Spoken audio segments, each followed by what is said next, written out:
but the Code Pink webinar that was put together with Ann Wright and Matthew Ho yesterday was excellent, and people should go watch it as like a continuation of our conversation that we did when we covered Afghanistan back in July.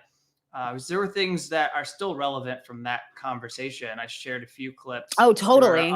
unauthorized disclosure account, including just contextualizing the retaliation of like people freaking out that the Taliban executes government forces. But Ann Wright pointed out that back in 2001, there was that convoy of death where the shipping containers were taken out to the desert, and Dostum, who was the first vice president of Afghanistan at one point, with the full support of the U.S., a warlord, executed up to 2,000 Taliban prisoners in the middle of the desert by opening fire on those shipping containers.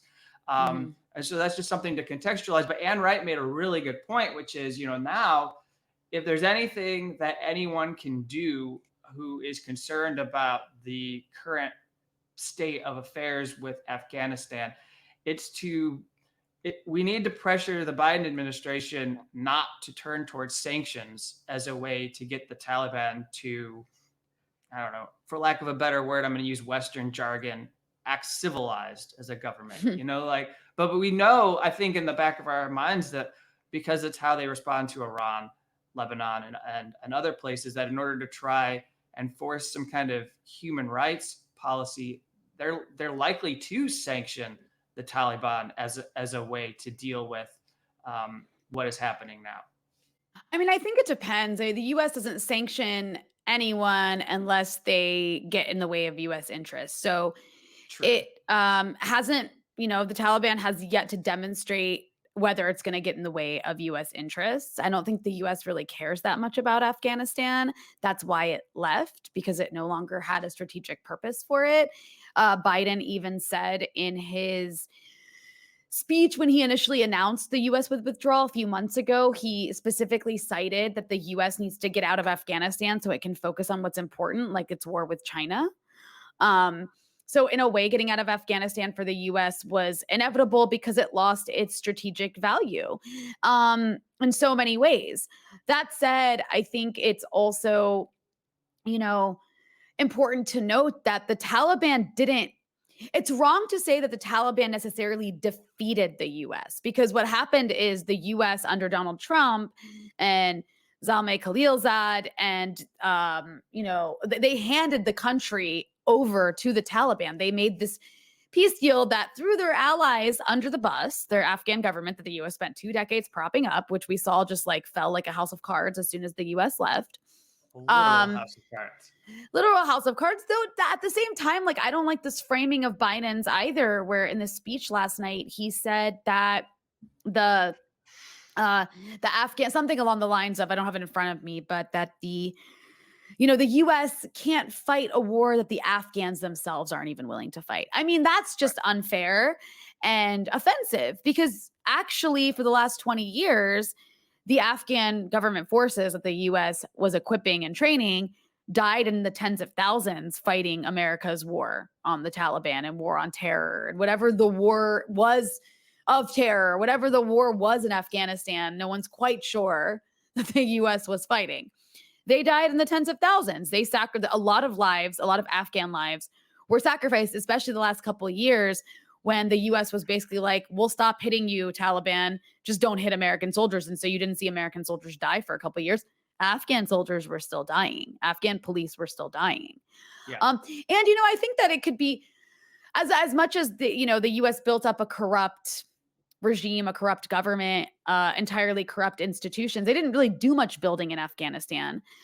They still did build these bubbles, like in Kabul and other cities that were separate from sort of like the Taliban countryside and more developed and had like a kind of like middle class group of people who were traveling, access to the international community and world. And these are the people who are freaking out now and want to leave because they don't want to live under the Taliban, especially given, what the Taliban was like 25 years ago.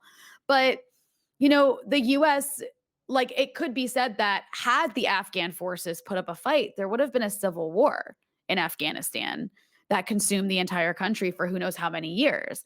And that happened in the 90s. That happened. There was a civil war that consumed tens of thousands of lives, again, after a fire that the US left burning after its Yeah. policies in Afghanistan in the 80s and early 90s.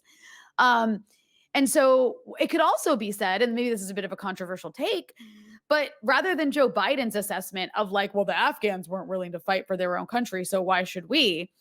It could also be said, well, okay, you don't know how to build anything, which is why they so easily collapsed, but also they avoided a lot of bloodshed. I Yeah. mean, somebody made a joke that the transition in Afghanistan was more peaceful than the U.S. presidential transition this past January. And I mean, this is not to say like that people should fear the Taliban. It's a terrifying organization. I wouldn't want to live under them, especially as a woman, a minority woman. Um, but so far it's been quite bloodless, especially the takeover of Kabul. It's yet to be seen what it will look like in the coming days, weeks, months, and years. But it's certainly not the Taliban of 25 years ago. It's not even the same generation. The Taliban of No. 25 years ago, most of them are dead. Uh, this is a younger generation. I mean, the ideology is horrible. Afghanistan, I wouldn't want to live there. But there seems to be more of an understanding, at least among their leadership in Doha, that gets that, like, if you don't want to be isolated by the international community, if you want your neighbors to work with you, if you want access to international aid, you can't behave like you did 25 years ago. We'll see what happens. I'm upset about the turn of events.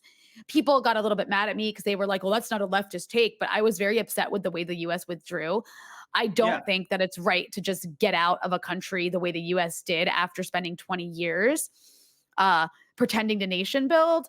I don't think the US should have stayed, but the deal the US made to get out threw the country under the bus. And it's like a testament to the Afghans that there isn't a civil war right now, when the US literally did everything in its power almost to ensure there would be.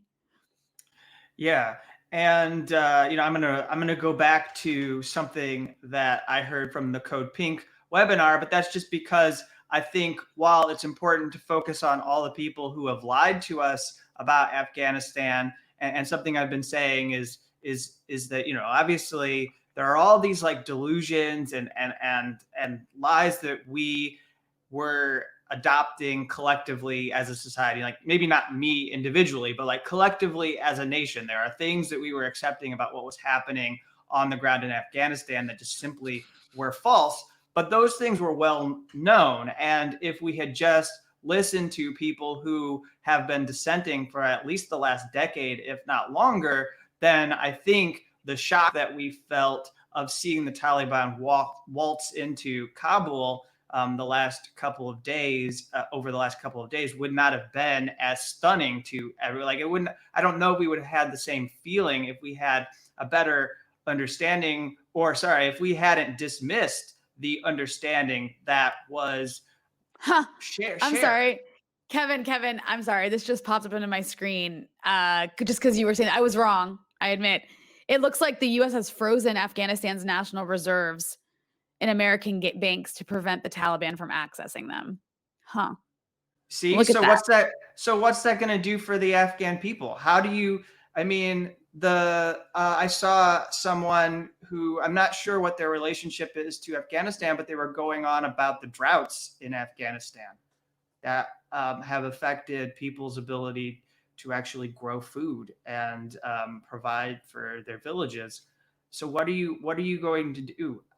Now, with these sanctions, how does humanitarian aid get to the people that everyone's been apoplectic on news channels for the last 24 to 48 hours? What does this do? If not make it impossible for the Taliban to take care of their people who they're now expected to govern, you Mhm. know? Well, this makes it Uh, impossible for them to govern, doesn't it? I well, mean, and so are we going to just collectively starve these people? Is that the solution? Again, like, you're driving a population into the arms of the Taliban, just like we had been doing periodically, if not consistently throughout this war. I mean, those are things that, like, Matthew Ho was warning about, of how, like, the insurgency seemed to be capitalizing on the fact that people didn't have faith in the government that we had handpicked or wanted to rule from Kabul. So